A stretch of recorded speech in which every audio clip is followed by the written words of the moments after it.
Y hoy reanudamos el tema de las placas alveolares ranuradas. Es la segunda parte. La primera parte nos la dio Marc Sanabra la semana pasada y hoy él mismo nos explicará un poco cómo calcularlas, predimensionarlas, dimensionarlas, etc. Esperaremos un poquito más porque falta gente aún. Mientras tanto os explico cómo empezó todo esto de los dijous a l'ACE. Los que no sois del ACE o sois relativamente nuevos, seguramente no vivisteis aquellas jornadas los jueves por la noche divertidísimas que hacíamos en familia todos. Pero ahora la historia es que queremos recuperar aquellas sensaciones, claro que en un formato mucho más moderno, más 2.0, y a ver si podemos darle continuidad. Y vamos enlazando jueves a jueves temas muy interesantes como el que hoy nos propone Marc. Bien, sin más preámbulos, ahora ya somos bastantes. Le paso la palabra al doctor arquitecto y profesor de la UPC, Marc Sanabra. Endavant, Marc. Hola, gracias, Marcel.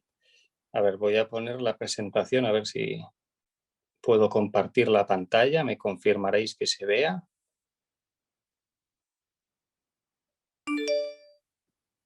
¿Se ve, Marcel? Sí, es veu la pantalla. Vale. Exacte, i la presentació també. Vale. Bueno, entonces voy a hacer una cosa. Voy a quitar mi imagen porque si no, después es más lío. O sea, a partir de ahora ya me vais a oír solo la voz. Porque así también puedo poner la tableta esta sobre la mesa y me va mejor para escribir y dibujar encima. A ver, aprovecho también, antes de empezar, para decir, la sesión del pasado jueves fue grabada, igual que esta es grabada, y la del pasado jueves ya está disponible. Hoy se ha puesto en el canal YouTube de ACE y a algunos de vosotros yo os he mandado el link. Imagino que pronto el ACE os enviará un correo a los demás con el enlace a aquella sesión. La correspondiente, la grabación correspondiente a esta semana, imagino que también más o menos con una semana de margen, es decir, dentro de una semana aproximadamente, pues puede que esté disponible también en la web de ACE. Bueno, entonces pues vamos a empezar con la sesión de hoy. Gracias a todos por asistir, gracias al ACE también por organizar la conferencia y permitirme explicar este tema. Me presento una vez más, soy Marc Sanabra, profesor de la Universidad Politécnica de Cataluña, y yo mismo he desarrollado la técnica que se conoce como placa alveolar ranurada, de la que hablaremos hoy. Y en particular hoy, digamos, es la segunda sesión que trataremos el tema y hablaré de predimensionado y armado de forjados de placa alveolar ranurada empleando un método manual de cálculo relativamente sencillo basado en abacos. Bueno, entonces también del mismo modo que hice la otra vez, empezaré presentando los 3 proveedores de placa alveolar que actualmente hay en España y que nos acompañan. Tenemos por un lado la empresa Ermo de Castellón, nos acompaña Manuel Molinos, la empresa Gilva de Teruel, Jaime Vilamañas, y también capaces de suministrar placa alveolar ranurada tenemos en Toledo a Forjados Marce, representado por Juan Sánchez.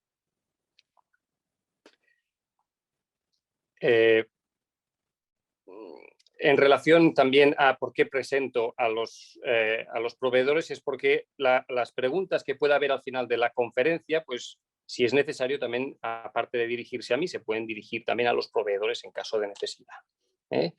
También advierto, es verdad que la otra vez prometí que igual sería más breve y esta vez no me enrollaría tanto, pero visto la presentación que he preparado, me parece que tampoco va a quedar margen al final para hacer preguntas. El formato de 1 hora a mí parece que se me queda un poquito justo y entonces pues no habrá margen.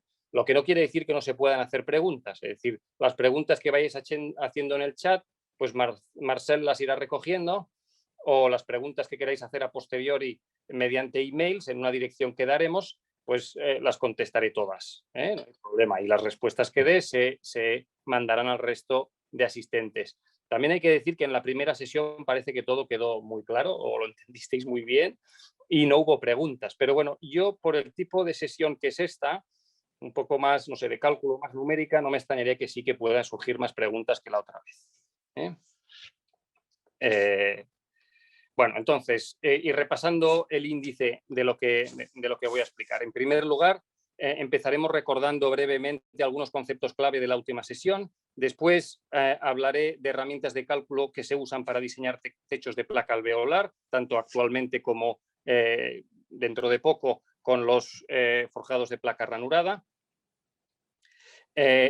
Y después nos centraremos principalmente en explicar, en todo este apartado de aquí, criterios de diseño y de cálculo de techos de placa alveolar ranurada. Primero veremos los fundamentos de diseño, después hablaremos de la configuración estructural y de cómo lograr un diseño óptimo. Después aprenderemos a leer los ábacos que hemos preparado para el cálculo y a comprender la importancia que tienen en estos ábacos el control de flechas. Luego veremos cómo predimensionar usando estos ábacos y finalmente veremos cómo armar estos forjados y en particular cómo diseñar la armadura de momentos negativos. Todo esto al final se ilustrará con un ejemplo resuelto y finalmente simplemente recordaremos los proveedores en un mapa de España para estar un poco situados. Bueno, pues vamos a recordar, como digo, empezaré recordando algunos conceptos clave. Los techos de placa alveolar ranurada son una solución económica y sencilla para lograr que los techos de placa alveolar funcionen en continuidad. Con ello se logra un incremento de alrededor del 30% de su eficacia. Esto se logra gracias a que las placas alveolares llegan a la obra con este ranurado que vemos aquí. Llegan a la obra con este ranurado. Es un ranurado profundo, gracias al cual se garantiza que no habrá un fallo arrasante, es decir, un deslizamiento de la capa de compresión respecto de la placa, de modo que podemos alojar dentro de la capa de compresión armaduras de momentos negativos, garantizando que estas armaduras van a trabajar solidariamente con la pieza prefabricada y, por tanto, formaremos un forjado capaz de resistir tanto momentos positivos como negativos. Uno de los aspectos fundamentales para que la solución funcione es que el hormigón debe llenar el espacio entre la placa prefabricada y la viga. Es decir, este espacio de aquí es fundamental, que se llene. El hormigón debe entrar aquí porque si no, no hay manera que se transmitan los momentos negativos. Los momentos negativos funcionan por una tracción en la armadura y una compresión en la parte baja que aquí no vemos, sin la compresión de aquí abajo el invento no funciona. Por lo tanto, es fundamental que para que se transmita esa compresión, este espacio se llene completamente de hormigón. Por eso decimos que hay que reservar siempre 5 centímetros de separación para que el hormigón en obra entre bien. Y también hay que poderlo vibrar aquí dentro. También otro asunto a destacar es que las armaduras de negativos se pueden apoyar directamente sobre la placa ranurada sin necesidad de colocar separadores, lo que permite tener espesores de capa de compresión semejantes a los de ahora. 5 centímetros generalmente suelen ser suficientes para los diámetros de armadura con los que trabajamos, de los que hablaremos después. Bueno, gracias al funcionamiento en continuidad del techo, se logra reducir alrededor de un 30% el canto de las placas, como vemos aquí, siempre que se den una serie de condiciones apropiadas. Luego hablaremos de qué son estas condiciones apropiadas, pero veremos que estas condiciones son más que frecuentes en la mayoría de proyectos. También vimos la otra vez que el incremento de prestaciones de estos techos y su superior resistencia rasante quedaron demostrados por ensayos en laboratorio realizados a escala de forjados de tamaño real, a escala real.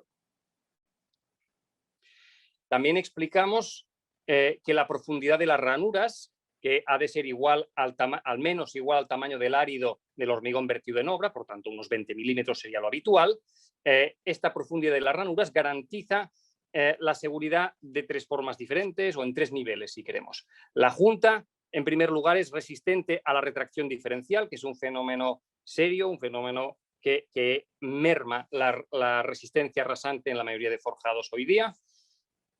forjados de este tipo, de placa alveolar.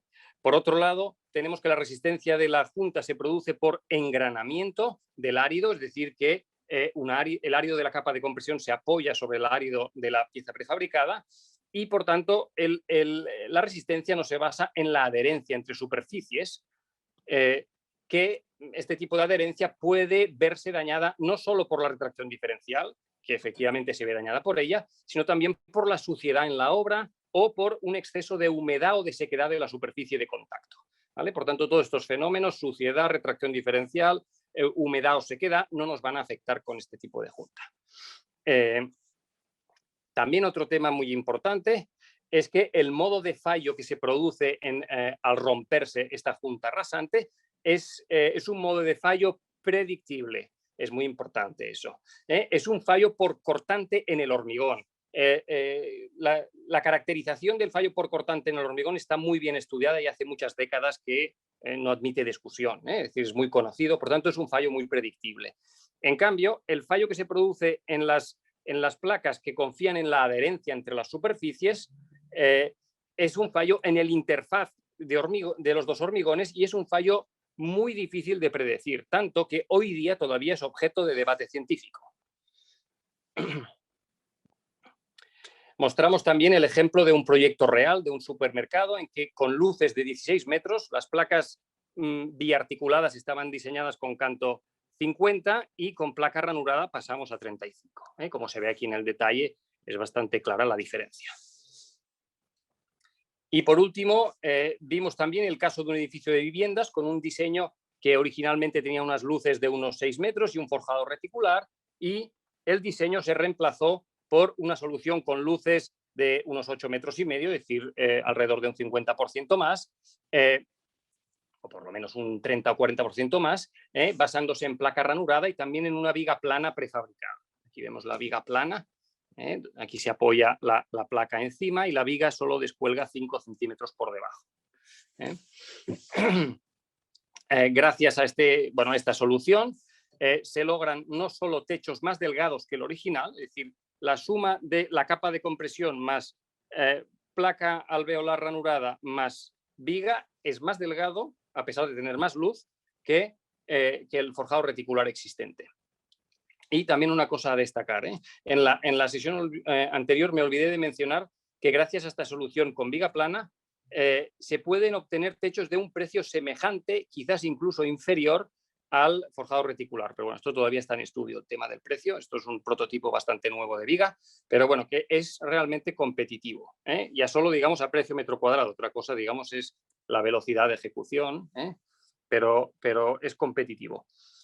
Otro aspecto interesante del proyecto es que se combinó la placa alveolar con prelosas en aquellas zonas en que era necesario que el forjado trabajara en la dirección, digamos, perpendicular a la dirección natural de las placas alveolares. Por tanto, este proyecto también sirvió para ilustrar que la placa alveolar y la prelosa pueden convivir perfectamente. De hecho, la prelosa sirve para resolver aquellas partes en que la placa alveolar ranurada pues, no puede funcionar del todo, ¿no? Es decir, que de alguna manera, más que competidoras, las dos tipologías se vuelven ahora como hermanadas, ¿no? Es decir, pero con, digamos, yo diría quizá el hermano mayor es la placa alveolar ranurada, ¿no? Porque es autoportante, tiene la ventaja de ser autoportante, permite la continuidad, pero además es autoportante.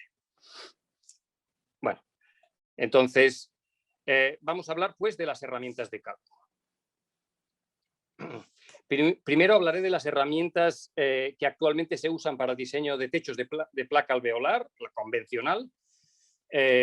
Lo que explicaré se basa básicamente en mi experiencia en España y en Estados Unidos, porque no tengo un conocimiento más universal del tema, ¿no? Por lo tanto, es básicamente basado en mi experiencia. A ver, para hacer correctamente el diseño de placas alveolares, normalmente no es suficiente con tener un software, sino que también es importante disponer de la base de datos de las secciones de hormigón de las placas y de los armados. Por tanto, cada fabricante suele tener un poco secciones diferentes. Es decir, no nos pasa como con los perfiles metálicos, que tenemos un listado europeo de perfiles y a partir de eso lo metemos en un programa de cálculo y tiramos para adelante, ¿no? Cada prefabricador tiene un catálogo ligeramente diferente. Bueno, según he visto, la situación en España, en este sentido, para diseñar este tipo de techos es muy diferente de en Estados Unidos. En cuanto a software en España, yo no conozco, quizás hay, pero bueno, yo no conozco que haya un programa muy extendido que permita el cálculo correcto y detallado de estas piezas. Hay programas que incluyen forjados de placa, pero bueno, el cálculo quizá no es el debido, ¿no? Además, es obvio que los diseñadores no suelen disponer de las bases de datos de perfiles de las empresas de prefabricado. Por este motivo, son muchos los diseñadores que tienen verdaderas dificultades para diseñar y acaban confiando en la empresa de prefabricado para hacer el cálculo, que generalmente bien suele tener su propio software. Las empresas quizá más grandes, más sofisticadas, tienen un software propio, y algunas otras pues se basan simplemente en el empleo de fichas técnicas, que sería un método quizá hermano, un poco semejante al que veremos hoy de diseño con Abacus. El de Abacus es todavía más básico, pero las fichas técnicas no deja de ser un método práctico, pero un poco también limitado, ¿no? Pero tiene la ventaja de que es muy ágil de usar, es muy rápido. En cambio, la situación en Estados Unidos es diferente. Allí está muy extendido el uso de software para cálculo de placas, tanto entre diseñadores como entre fabricantes, y yo diría que el programa más usado es este. Se llama Concise Beam, es un programa canadiense que tienen, bueno, muchísimos diseñadores. Y además también es cierto que las ingenierías más especializadas en diseño de este tipo de estructuras, que es una cierta especialidad ahí, conocen también las secciones de placas de los fabricantes de su área. Es decir, tienen un buen software y conocen bien la perfilería, si queréis, ¿no? Y el armado de las placas de su entorno. Bueno, entonces, a pesar de ello, o sea, las herramientas estas actuales, incluso las americanas, no son capaces, obviamente, de diseñar con placa alveolar ranurada. Hay algunas herramientas particulares de fabricantes que son capaces de calcular en continuidad, pero bueno, básicamente con alveolo abierto más que con placa ranurada. Bueno, entonces, ¿cómo haremos para diseñar con placa ranurada? Por un lado, hoy veremos un método de cálculo manual mediante Abacus, y por otro lado, actualmente está en desarrollo un software que esperamos que en los próximos meses esté disponible. La previsión es que antes de verano esté listo, solo pendiente de comprobar errores. Es un software que llamamos GHC Design, para el nombre en inglés, Grooved Hollow Core Design, porque este software inicialmente va a ser exclusivamente en inglés. Hoy día, por suerte, ya el idioma no suele ser una dificultad para la mayoría de diseñadores, pero bueno, quizá futuras ediciones también hagamos traducción.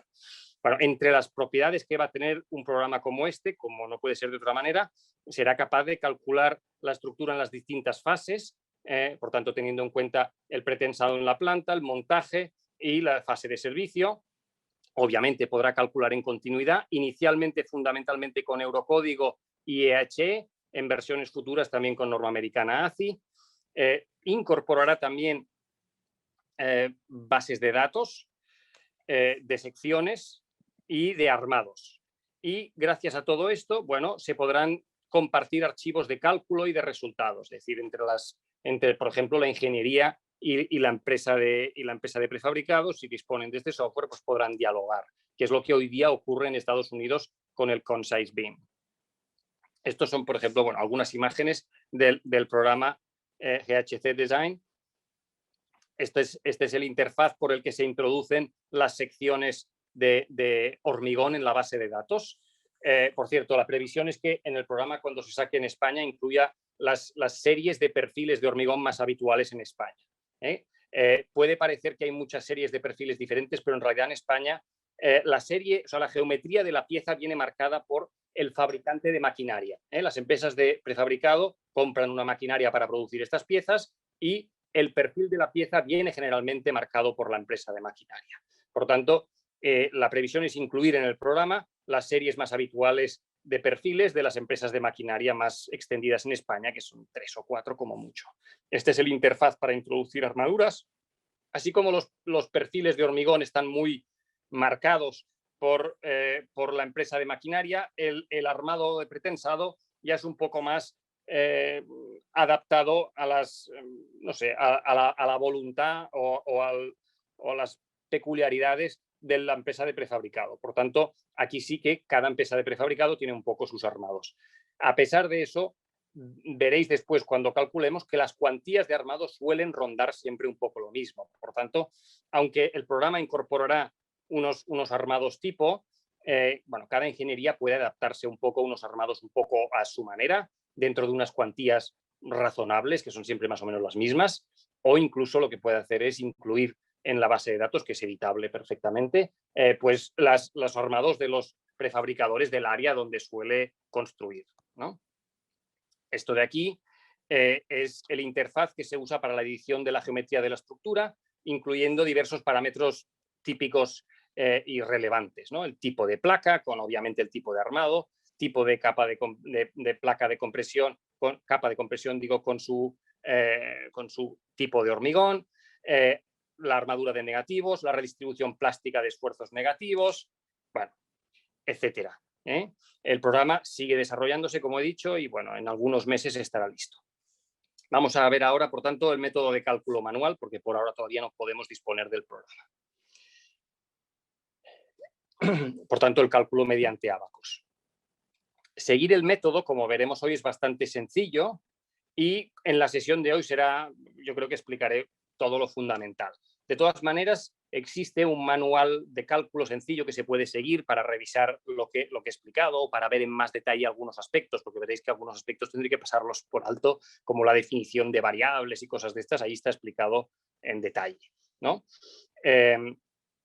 Y también, por tanto, o sea, toda la información necesaria para calcular está en estos manuales, que tienen, no sé, son 5 o 6 fascículos cortitos, de unas pocas páginas, unas 10 páginas cada fascículo, y después también, obviamente, los ábacos.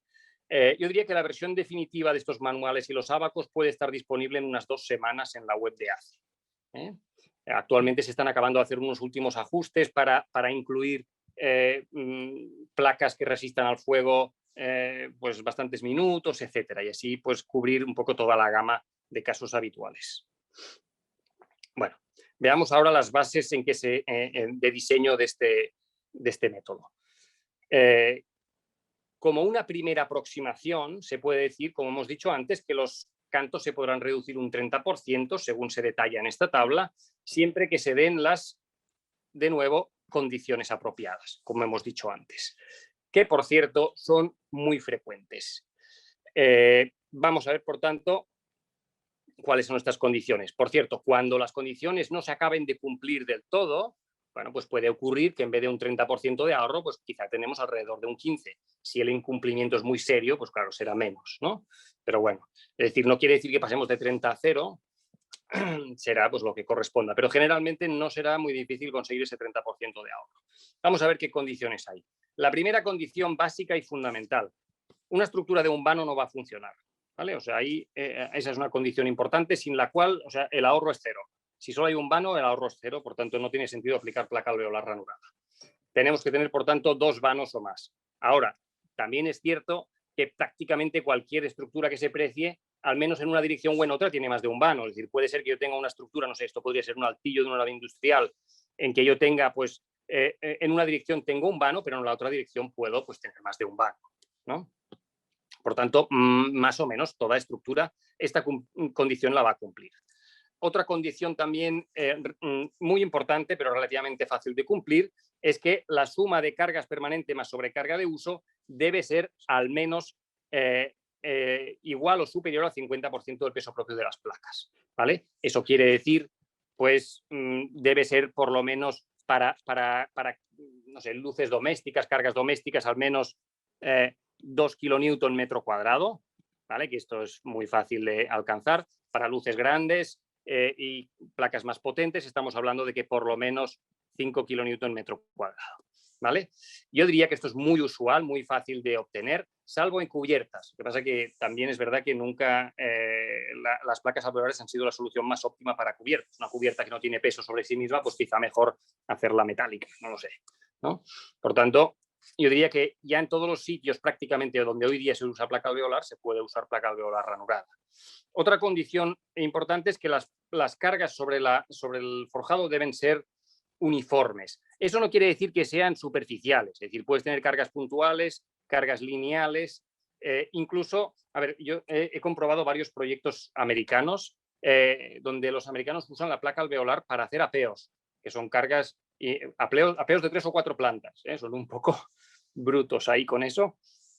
Y a pesar de tener cargas puntuales importantes, si las tenemos en todos los vanos sucesivamente, ¿no? Pues eso se puede considerar como una carga básicamente uniforme, ¿vale? Es decir, tienes una carga pues así distribuida, pero después tienes una carga concentrada importante. Mientras se dé esto, estamos en una situación de que va a funcionar lo que estamos diciendo.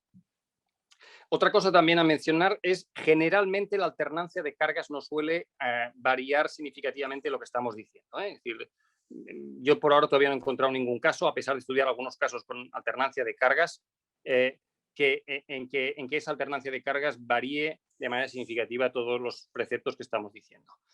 Otro de los temas importantes a tener en cuenta para que se cumplan lo que llamamos condiciones apropiadas. A nivel de luces podemos decir que, bueno, prácticamente cualquier vano interior en la estructura va a cumplir las condiciones apropiadas. Podría no cumplirlas si estuviera al lado de vanos extremadamente cortos, ¿no? Es decir, si tengo un vano muy grande y al lado unos vanos minúsculos, pues podría ser que el grado de empotramiento aquí en los extremos fuese muy débil. Pero incluso en ese caso se logran ahorros significativos. Por tanto, cualquier vano interior en una estructura, por tanto, de 3 vanos o más, el interior, con casi total certeza, vamos a lograr ahorros muy notables del 30. Quizás la única excepción relevante o el único punto, digamos, a tomar con un poco de cuidado son los vanos extremos. Los vanos extremos son un poco más sensibles. Si tenemos que el vano, por ejemplo, en una estructura, digamos, en una estructura de 2 vanos, que son, pues los 2 vanos son extremos, condiciones apropiadas serían que las 2 luces sean más o menos iguales. Si tengo 2 luces muy desiguales o incluso más desiguales que esto, pues empieza a funcionar peor. Esta funciona fenomenalmente bien, puedo tener ahorros notables, aquí pues ya cada vez peor, ¿no? Por tanto, luces muy desiguales, cuanto más desiguales, peor. A pesar de eso, sigue habiendo un cierto ahorro. Ya no será el 30, pues será el 20, será el 10, pero algún ahorro habrá. Y cuando tenemos estructuras de multivano, hay que procurar que el vano extremo no sea mayor que el inmediatamente adyacente, ¿vale? Bueno, y en el caso de voladizos, obviamente los voladizos siempre son beneficiosos. Por tanto, yo diría el único pero de todas las condiciones apropiadas que hemos dicho es el vano extremo. Ojo con el vano extremo. Ya hablaremos de eso con más detalle más adelante. Bueno, de hecho, vamos a seguir con esto. Configuración estructural y diseño óptimo. Bueno, empecemos, por ejemplo, por el canto de la capa de compresión. Aquí hay una diferencia relevante con las placas biarticulados. Estos son gráficos carga-luz en que vemos aquí a trazos, estas líneas a trazos de aquí, de aquí y de aquí corresponden a placas biarticuladas con capa de compresión de 5 y de 10, de 5 y de 10, de 5 y de 10. Apenas varía la resistencia, porque la resistencia en estas placas está fundamentalmente controlada por la cuantía de armadura positiva. Por tanto, este es un gráfico considerando constancia en la cuantía de armadura, ¿vale? Por tanto, a cuantía de armadura constante, estos son resultados, ¿vale? En cambio, no se produce lo mismo en el caso de las placas, de los forjados de placas ranuradas. Esto, por ejemplo, sería para un canto de 50, pero también ocurre lo mismo, por ejemplo, de 50, de 500, me refiero, 500 milímetros, y esto para un canto de 150, ¿vale? Bueno, por el hecho de que este tipo de placas cambian el modo de fallo, es decir, en este tramo inicial aquí está fallando por fisuración en el vano y aquí está fallando por flecha, y en cambio la placa con capa de compresión, que es esta más gruesa, aquí falla por fisuración y la flecha solo empieza a fallar a partir de cargas más elevadas, pues fijémonos que hay un cambio notable en las curvas. De modo que para cargas, digamos, alrededor, por debajo de los 10 kilonewton, sorprendentemente, suele tener más prestaciones la misma placa con capa de compresión más delgada. Esto sería capa de compresión de 5, ¿vale? Mientras que para la misma placa con capa de compresión más gruesa, a partir de cargas importantes, pues empieza a ser claramente más potente la sección con capa de compresión más gruesa, ¿vale? Si queremos pensar cómo sería la capa de compresión intermedia, pues podemos imaginar una cosa interpolada. Aquí no la hemos hecho. El Abaco no incluye por ahora capa de compresión de 7 u 8, pero sería una cosa así más o menos intermedia. Por tanto, quizá pues para las luces, para las cargas estas intermedias, pues podría ser interesante. Perdón, voy a borrar esto. Por tanto, en primer lugar, capa de compresión para cargas por debajo de 10 kilonewton, o sea, 1000 kilos. Yo diría, por norma, usar siempre capa de compresión de 5. Para cargas más grandes, capa de compresión de 10. Perdón, para cargas más grandes, capa de compresión de 10. Siguiente. En cuanto al canto de las placas. El canto de las placas está, como hemos visto, muy influido por algunas decisiones de proyecto y en particular por las luces entre los vanos, o la posición correlativa entre los vanos. Es decir, vamos a decir, si en el momento de poner los pilares y escoger la posición de los pilares y de los pórticos principales en la estructura, no hemos pensado para nada en los techos, es decir, que los hemos puesto y después ya veremos cómo lo resolvemos, el resultado suele ser uno de estos dos. El resultado suele ser uno de estos dos. Es decir, a ver, la situación que estoy describiendo es, si diseño, por ejemplo, como yo solía diseñar para placa alveolar biarticulada, que tiene unas peculiaridades, me puedo encontrar que eso no me sirve estrictamente para placa ranurada. Después veremos algún caso al respecto. Entonces, ¿qué puede ocurrir? Si yo pongo los pilares de una manera que no es la apropiada, me va a ocurrir una de las dos cosas. Yo puedo acabar escogiendo el canto, estamos hablando de escoger el canto de los techos. Puedo acabar, digamos, imponiendo un canto uniforme a todas las placas, pero en realidad eso va a ser antieconómico. En realidad, de todas esas placas, solo unas pocas van a estar trabajando a tope y el resto van a estar muy sobradas. Hay que pensar que uno de los ahorros que aporta esta solución es la reducción de hormigón. Por tanto, si yo reduzco canto, voy a tener ahorros en la obra, por ahorros de peso, ahorros en la cimentación, ahorros en las vigas, etcétera. Por tanto, reducir el canto de estos elementos es uno de los objetivos. Por tanto, si yo digo, bueno, por simplicidad, hago todos los cantos uniformes, va a resultar antieconómico, ¿vale? Si yo, por el contrario, digo, no, voy a ir apurando cada canto lo que necesita, bueno, esto será bastante más económico, pero, bueno, me van a salir cantos pues diferentes. Entonces, ¿es necesario que yo tenga que escoger entre un canto uniforme y un diseño económico? Bueno, si diseño de manera óptima, ahora veremos algunas pistas al respecto, si yo diseño de manera óptima, puedo conseguir tener un canto uniforme en mi obra y al mismo tiempo que sea muy económico. Entonces, como decimos aquí, como anticipamos aquí, el canto de los forjados está muy vinculado al grado de empotramiento o las condiciones de contorno, si queremos, ¿no? El grado de empotramiento de los extremos del elemento. ¿En qué consiste el diseño óptimo? El diseño óptimo es uno en que logremos un grado de empotramiento lo más alto posible. Luego veremos en más detalle qué significa esto y esta alfa de aquí qué es, ¿vale?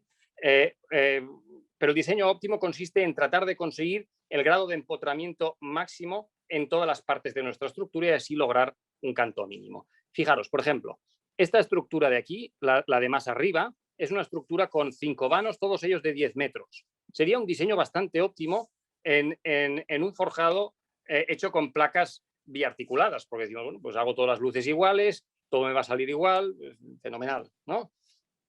En cambio, en un forjado trabajando en continuidad, eso no es cierto, ¿no? Fijémonos, esto que veo aquí son las flechas que se producen en los diferentes vanos. Yo cojo como flecha unitaria esta que es más pequeña, la del extremo es 4 veces mayor, esta interior 2 veces mayor y aparte, bueno, los diagramas de momentos pues aquí en el extremo funcionan muy mal.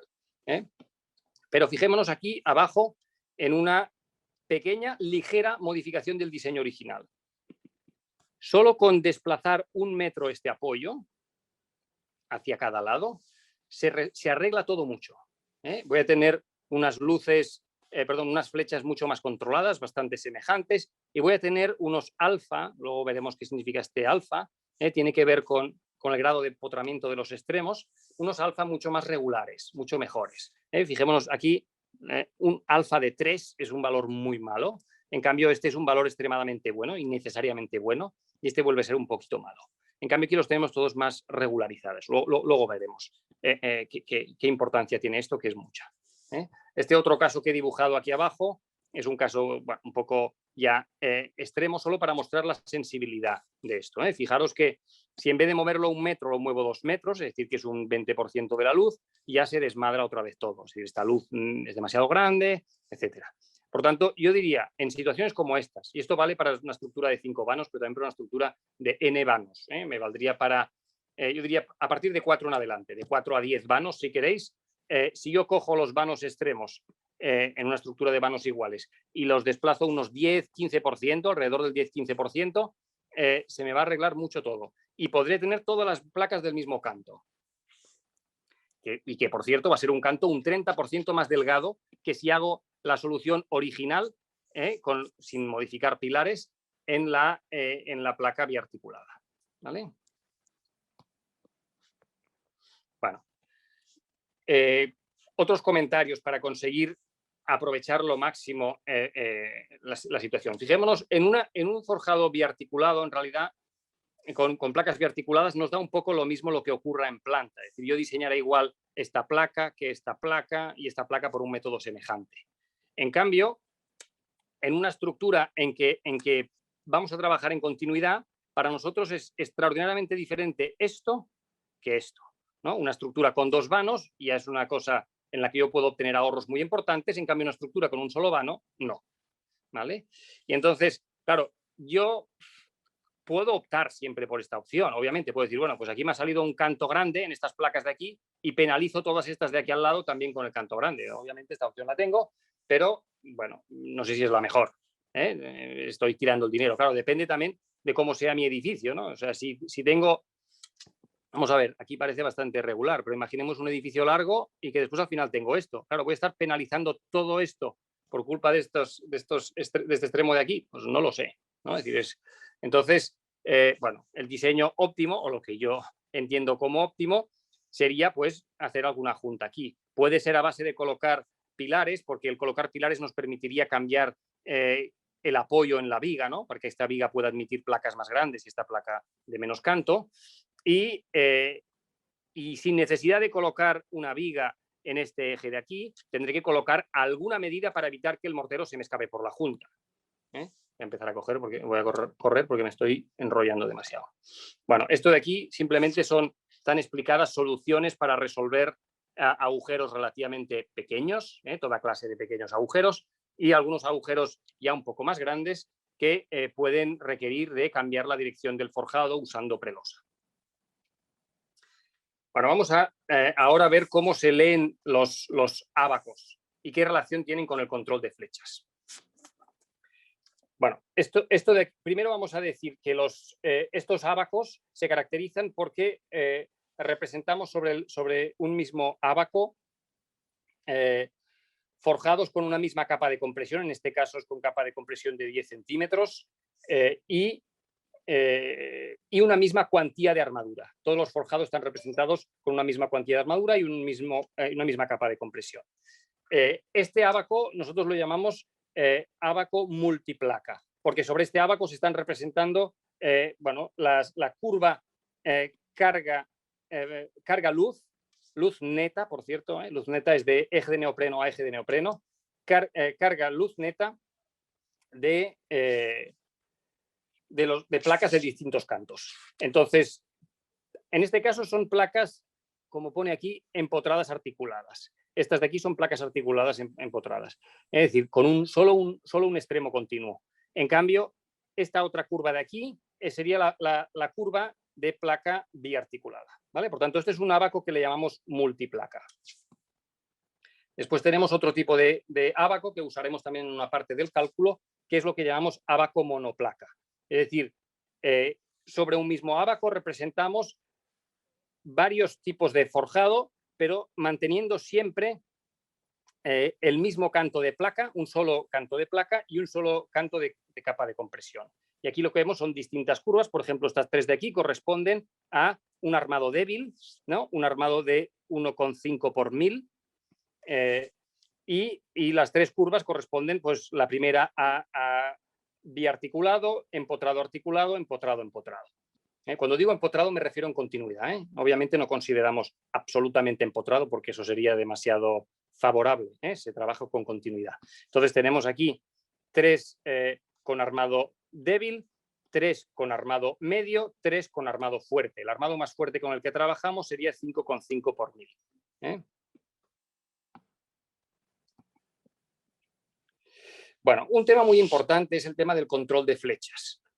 Veremos que, a ver, una cosa que no he mencionado antes. A ver, estos ábacos se construyen como la envolvente peor, la envolvente más desfavorable de distintos modos de fallo.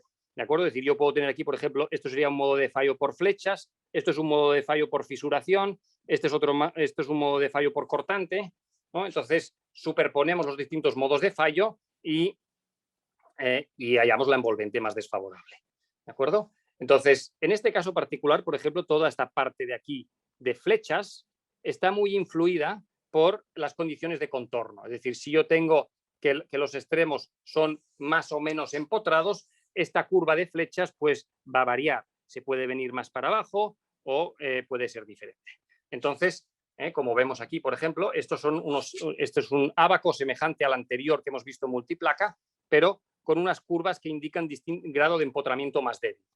Para entender la importancia de esto, bueno, aquí se ha caracterizado, se ha descrito un parámetro que llamamos alfa, que nos está hablando del grado de empotramiento. Esta es la fórmula clásica de flecha para elementos con una carga uniforme, muy conocida, y este valor alfa varía siempre entre 1 y 5, siendo 1 el empotramiento perfecto y 5 la articulación total. Por tanto, fijaros que dos vigas absolutamente iguales, con la única diferencia que una es empotrada y la otra es articulada, la empotrada tiene 5 veces menos flecha. Por tanto, es muy importante caracterizar el grado de empotramiento de los extremos. Bueno, nosotros hemos descrito en esta tabla, con una diferencia, marcando la diferencia entre los vanos extremos y los vanos interiores, pues distintos grados de empotramiento.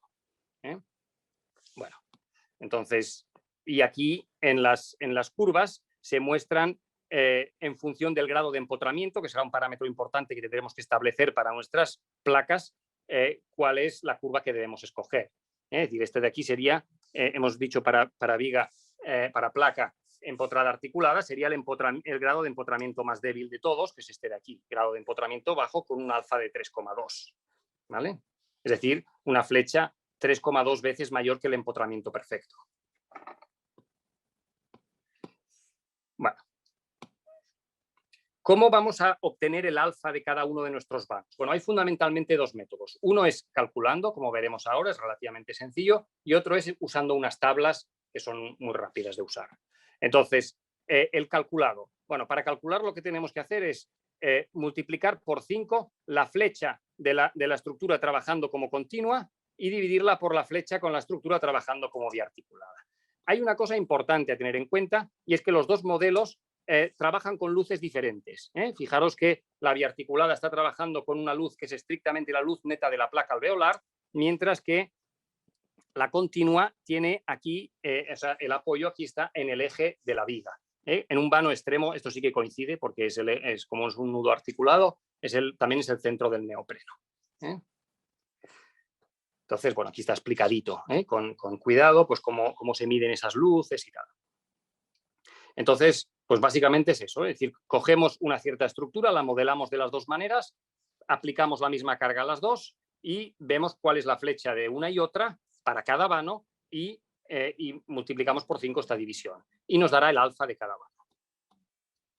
Otro método, que no voy a explicar ahora en detalle, es un método por tablas, que nos dice, pues por correlación entre distintos vanos, pues nos dice, bueno, pues cuando se cumple esta condición, el empotramiento es fuerte, moderado o bajo. Fijaros que aquí es una descripción cualitativa, ya no es numérica, es una descripción cualitativa.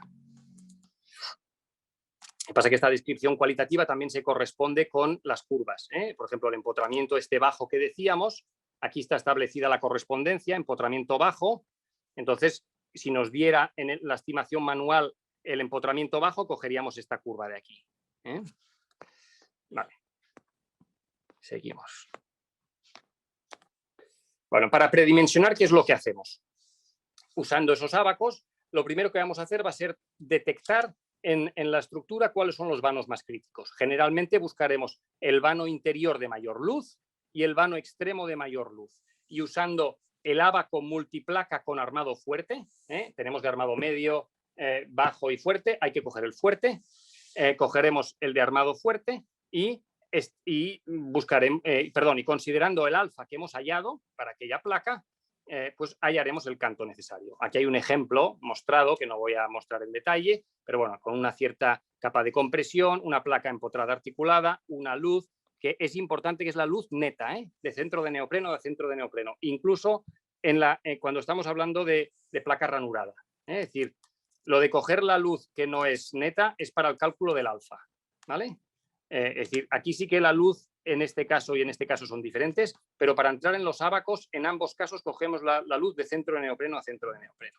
Entonces, pues bueno, vemos, dada una cierta carga, una cierta luz, pues un ábaco con capa de compresión de 10 y placa empotrada articulada. Digamos que hemos calculado o estimado un alfa de 2,4, pues bueno, perdón, este es una alfa calculada de 2,4, pero fijémonos que aquí las curvas, es decir, si a mí me ha dado aquí este punto, digo, vengo con la carga por aquí y con la luz por aquí, me da un punto por aquí. Hombre, podría funcionar con esta placa siempre que las condiciones de contorno no sean muy malas. Si yo tuviese un grado de empotramiento débil, esto sería un alfa de 3,2 o empotramiento bajo, que le decimos. Entonces, pues no podría coger la placa esta de color verde, que es una placa de 30. ¿Vale? Y si el empotramiento fuese moderado, que es alfa de 2,8, estaría ahí rozando el larguero. Bueno, en este caso nos dicen que el alfa es de 2,4, es un dato que nos han dado y, bueno, podemos por interpolación, porque la curva principal siempre está en alfa 2. Alfa es igual a 2, según esa tabla, como veis. A ver, ¿dónde está la tablita? El empotramiento fuerte. El empotramiento fuerte es 2, que es la línea gorda en los gráficos, y después tenemos las dos líneas finas, que son empotramiento moderado y bajo. Bueno, por tanto, en este caso nos dicen que tenemos un alfa de 2,4. Nosotros podemos pues, interpolar a ojo que la curva que nos caería con el 2,4 pues es una curva que, digamos, queda por aquí, ¿no? Es decir, una curva paralela por aquí. Por tanto, este ábaco que está representado aquí en verde, que es el ábaco de 30, me funcionaría con placa ranurada. En cambio, con placa convencional, el cálculo es más directo, yo puedo leer directamente aquí en esta tabla, pues cuál es la curva que me funciona. Este verde obviamente no, el amarillo tampoco me coge, cogería el rojo. Este rojo, miro aquí y es una placa de 400. ¿Vale? Por tanto, en este ejemplo que he inventado cualquiera, pues tendríamos una placa de 30 más 10 con placa ranurada y en cambio el forjado convencional sería 40 más 10. ¿Vale? Bueno, entonces el siguiente paso normalmente va a ser pues igualar algunos vanos para que no nos quede todo desigual y por tanto algunos vanos van a ir más apurados, pero algunos otros vanos, es decir, con la armadura muy forzada, pero algunos otros van a ir sin la armadura forzada. Entonces entramos ya en el dimensionado. ¿Qué es lo que vamos a hacer? El primer paso del dimensionado, a ver, una cosa a decir. El objetivo final del dimensionado es fundamentalmente tener un valor aproximado, digamos, para unas mediciones. Yo diría que el proyecto ejecutivo no se puede basar en este método, pero unas mediciones bastante correctas nos van a salir. Yo diría que todavía al nivel que está ahora todavía todo esto, el dimensionado final mejor lo acaba de afinar el prefabricador. Pero con un cálculo hecho así, el trabajo que le podéis entregar ya está muy adelantado. Es decir, va a variar un poquito la armadura, pero el canto de las placas estará ya muy clavado y quizá varía un poco la armadura de positivos o de negativos, la longitud de alguna armadura, pero estará ya bastante ajustado. Entonces, bueno, el objetivo, digo, de este cálculo es fundamentalmente hallar la armadura de negativos.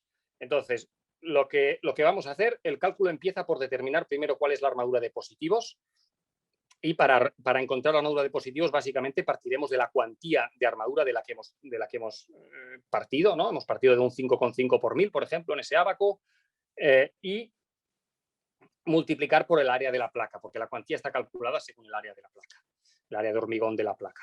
Entonces, bueno, como paso previo, si queremos afinar un poco, sobre todo en el caso de placas que no van forzadas, ¿no? Placas que no hemos sacado del ábaco, sino para las que hemos igualado canto, podemos apurar a la baja el canto la cuantía de armadura. Eso se hace usando ábacos monoplaca, como hemos visto antes.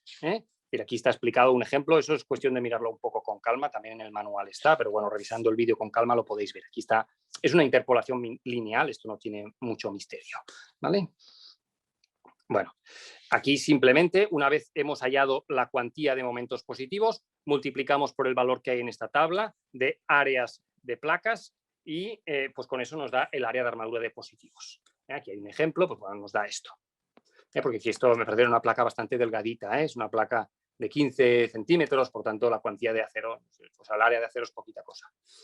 Bueno, lo siguiente que hacemos es hallar lo que vamos a llamar momento positivo de diseño, que no quiere decir que sea realmente el momento positivo de diseño en la estructura de verdad, pero es un valor que nos va a servir para obtener las armaduras de negativos, que son fundamentalmente el objetivo que perseguimos con esta parte del cálculo. Entonces, este momento de diseño lo obtenemos como el mayor de los dos valores siguientes. El momento último calculado a partir de la cuantía de armadura que acabamos de encontrar o del área de armadura que acabamos de encontrar. Con esta fórmula vamos a hacer directamente. Fijaros que es una fórmula que solo depende del canto de la placa y del área de armadura positivos. Y después también tenemos que considerar un momento positivo mínimo, según estas formulitas de aquí, ¿vale? Para poderlo calcular necesitamos saber el peso propio del forjado. Y bueno, esto aquí pues está dado en esta tabla. Pero una cosa que he de mencionar, estas tablas y estos ábacos y todo esto está hecho en particular para las placas de un fabricante que se llama Prensolant. ¿Vale? Hay bastantes fabricantes de placa alveolar en España que usan este tipo de maquinaria, pero bueno, otros fabricantes que usaran otro tipo de placa no iba a ser el ábaco perfecto, es decir, habría que sacar un ábaco específico para aquellos fabricantes. Por tanto, yo diría, por ahora, mientras no salga el programa de cálculo dentro de unos meses, lo mejor es diseñar con este tipo de placas, por tanto, con fabricantes que usen este tipo de maquinaria. Bueno, estos son aquí las variables, para que quieran entretenerse en mirarlo, obviamente. Entonces, hemos dicho, lo primero que hemos hallado es este momento de diseño y después también buscaremos otro valor que nos va a ser útil, que es el momento isostático, es decir, el momento para una placa biarticulada, digamos, con esas cargas. A partir de ese momento de diseño de positivo y del momento isostático, encontraremos los momentos de negativos. Para placa bien potrada, idealmente bien potrada, pues bueno, se obtiene de una simple resta. Lo que hacemos es decir, bueno, pues toda aquella parte de momentos que no cogen la armadura de positivos, la va a tener que coger la armadura de negativos. Básicamente es eso. Y para una placa empotrada articulada, pues también algo parecido. En el lado articulado ponemos un momento igual al 20% del momento de positivos y en el otro lado, pues bueno, es el momento positivo, perdón, el momento negativo que hace falta. Y es decir, estos valores son sacados ya por experiencia y por ver muchos casos. Y también hay un momento negativo mínimo, que es básicamente el QL cuadrado partido por 12. Por debajo de ese valor recomendamos no armar. Y una vez hemos obtenido los momentos de diseño a negativo, pues directamente podemos, de manera muy sencilla, obtener la armadura de negativos con una expresión como esta. Hay otras semejantes, pero bueno, básicamente no tiene misterio. Aquí están los parámetros descritos y aquí esto es una hojita Excel muy sencilla para automatizar todos estos cálculos, que parte de datos, de muy pocos datos. Es decir, yo necesito simplemente conocer la luz neta, necesito conocer el canto de la placa, obviamente también el canto de la capa de compresión, y necesito saber, bueno, si se trata de una pieza empotrada o empotrada articulada, y no sé si alguna cosa más, o sea, bien pocas cosas más. Bueno, obviamente el estado de cargas, las cargas que tengo, pero poca cosa más. Entonces, un punto muy importante, la longitud de las armaduras de negativos. Las armaduras de negativos van a acabar teniendo generalmente una longitud alrededor de luz partido por 5. Esa luz se mide, digamos, desde el eje de la viga. Pues tengo luz partido por 5 hacia cada lado, más o menos. Puede parecer poco, pero es lo que resulta de superponer los diagramas de las dos fases. Hay que pensar que en una fase inicial la estructura está trabajando puramente articulada, por tanto tengo mucho momento positivo para abajo y eso arrastra el diagrama final hacia abajo. Y, por tanto, la armadura de negativos tiene una longitud pequeña. Incluso en los extremos de forjado con luz partido por 6 funciona, incluso menos, ¿eh? Pero bueno, estos son unos números así un poco normales, yo diría incluso ligeramente conservadores. Esto vale para luces regulares, ¿eh? Cuando empezamos ya con luces raras, voladizos o luces muy irregulares, puede ocurrir, obviamente, si yo tengo, no sé, unas luces muy grandes y después una luz muy pequeñaja, pues claro, aquí puede ocurrir que el negativo pase, ¿no? Es decir, eso sí, cuando vemos luces muy irregulares, para calcular la longitud de las barras de negativos, lo mejor es calcular los diagramas de las dos situaciones estructurales fundamentales y sobreponer los dos diagramas, ¿eh? Pero para estructuras con luces regulares y bueno, normalitas, digamos, pues estos valores son normales. Yo diría, es importante respetar estas longitudes, estas longitudes relativamente cortas, porque es una de las cosas que abarata estos forjados. Hay que pensar que generalmente alrededor del 50% del momento isostático, o incluso o sea, en el rango del 30-50% del momento isostático, deja de ser positivo para ser negativo. Y la ventaja del negativo es que tiene una longitud pequeñita. A pesar de usar un acero de menos prestaciones que el de positivos, acaba saliendo a cuenta. Es decir, es 3 veces menos resistente, pero es que también tiene una longitud 5 veces menor, por tanto acaba saliendo a cuenta. Por tanto, es importante ser un poco, yo diría, no sé, rácano en la longitud de las... sin entrar en riesgos, obviamente, ¿no? Pero es decir, no pasarse de conservador. Voy a poner, no sé, negativos de luz partido por 3. Bueno, te vas a arruinar, van a ser unos negativos carísimos. Eso no quiere decir que, por ejemplo, en situaciones de incendio, pues tienes una parte, ¿no? En forjados con incendios, pues puedes tener un cuarto de la armadura o un tercio de la armadura que sí tiene un tercio de la luz, pero después el resto lo apuras, lo haces más justito. Vamos a ver un ejemplo resuelto muy rápido. Aquí está, lo he resuelto en 2 variantes, pero veremos solo una de ellas. Bueno, es una nave industrial en este caso, con unas sobrecargas de unos 11 kN, capa de compresión de 10, y bueno, estos vanos. Fijaros que hay un vano bastante grande en medio y 2 vanos pequeños a los lados, es decir, esta sección funciona bastante bien para continuidad, tiene buena pinta. En cambio, esta otra tiene peor pinta. Tengo una luz aquí de 15 y tengo aquí una luz de 10. Esto está bastante descompensado, no es lo ideal, ¿vale? Bueno, pues vamos a ver cuál es el resultado.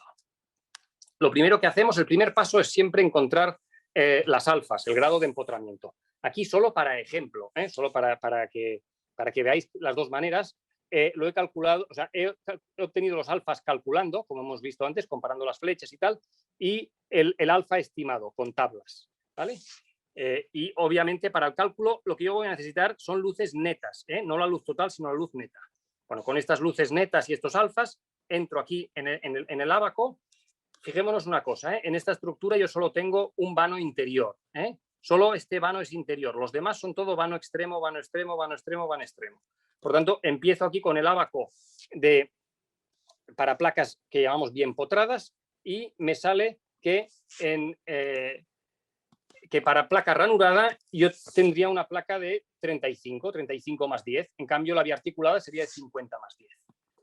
Vamos a ver ahora los casos con un extremo libre, con un extremo articulado, y me salen, bueno, placas de 18 frente a la de 25, bueno, etcétera. Es decir, aquí está, por ejemplo, placa de 18 frente a 25 en estos extremos, y aquí me sale una placa de 40 en comparación a la de 30. Fijémonos que aquí tenemos el problema de antes, ¿no? Tengo aquí una placa de 40, aquí una de 35, ¿qué hago? ¿Extiendo la de 40 a todo? Bueno, fijaros que aquí he puesto un asterisco. Mirad, la placa de 40, en este caso, o sea, la placa de 40 aquí están en el rojo, en las líneas, las curvas rojas. Y la de 35 son estas curvas amarillas. ¿Qué me está diciendo este gráfico? Lo que me está diciendo es que esta placa, si no fuera por la flecha, funcionaría. Es decir, si no tuviera problemas de flecha, o sea, yo estoy en esta curva de aquí, ahora mismo, que me pilla por poco, ¿vale? En cambio, si no tuviera problemas de flecha, esto me funcionaría.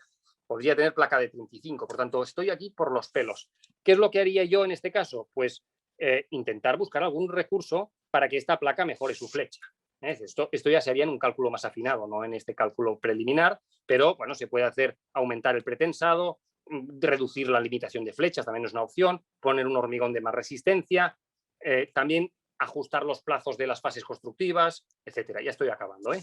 Bueno, usando la hojita esa que hemos visto antes, pues se obtienen aquí los negativos. Fijaros que en los bordes del forjado tenemos 16 y en la parte interior tenemos 20. Aquí excepcionalmente con este vano más descompensado sale un 25, pero son valores muy normales, ¿eh? Si pensamos que con luces de 15 metros y cargas de 1.100 kilos, pues bueno, son bastante normales, ¿eh? Estos armados. Con cargas más domésticas y luces más domésticas, las armaduras máximas son 12, a veces 16. ¿eh? Bueno, esto es un cálculo de otra variante con las luces cambiadas y tal. Por tanto, aquí ya estaría. Nada, y aquí había lo de los proveedores, lo mismo del otro día, ya lo había visto. Estos son los 3 proveedores que tenemos en España. Estos puntitos en gris son proveedores, algunos de ellos quizás están aquí con nosotros, que han venido a oírnos, son proveedores que están interesados en el tema, pero bueno, por ahora no se declaran oficialmente proveedores. Y aquí tenemos Hermo, Manuel Molinos es el contacto. En Gilva tenemos a Domingo o a Jaime. Jaime está con nosotros hoy. Y en Marce tenemos a Juan Sánchez y Juan Antonio Martínez. Juan está con nosotros hoy. Bueno, y para las preguntas que pueda haber, como no hay más tiempo hoy, tendrán que ser en esta dirección de email. Gracias a todos por la atención y a ver si consigo salir de aquí.